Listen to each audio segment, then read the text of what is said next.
weydiisay bini'aadanka guud ahaan waxay u kala baxaan aragtida bini'aadanka laga qabaa waa saddex saddexdaas waxay kala yihiin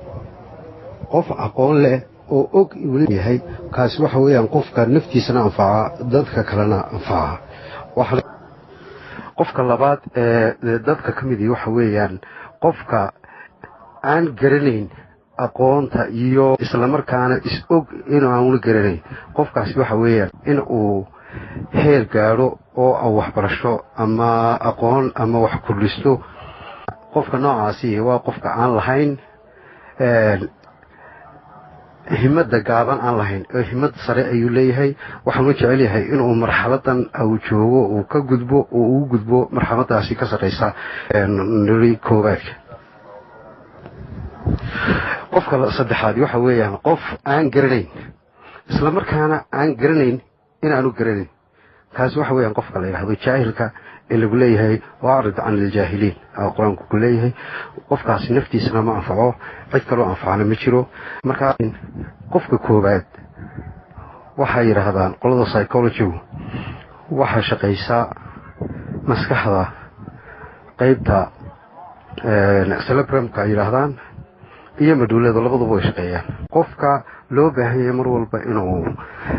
ummadana anfaco waxtarkiisana laga faa'iideysto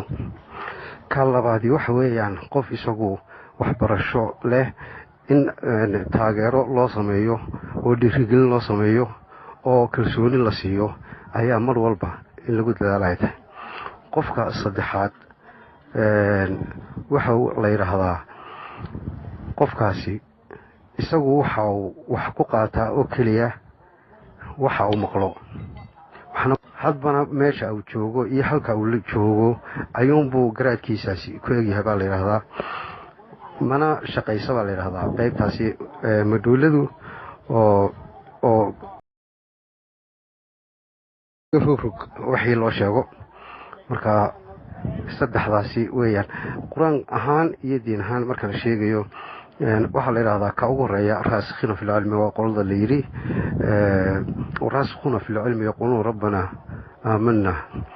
ونقول الله تفكر كسمية الذين يتفكرون في خلق السماوات والأرض ربنا ما خلقت هذا باطلا قال تراويا يعني قال الله بعد وحوين يسونا وقف كان لوليه راشدك ويسونا وحويا عد وحنونسها أيوب هي كان عن قبتها إلا عن قبتها وحويا مهم qofka koowaad kalsooni buu leeyahay buuxda oo naftiisa ku kalsoon yahay dadkana ku kalsoon yahay mana qaato wixii loo sheego ilaa uu arko ka labaadina wuxuu qaataa wixii loo sheego iyo wixii uu arko isla markaasina cadeyn ayuu sameeyaa ka saddexaadi isagu ma qaato wixii loo sheego uu qaataa laakiin waana uu ka gaaraa naftiisana ma anfaco dadkana ma anfaco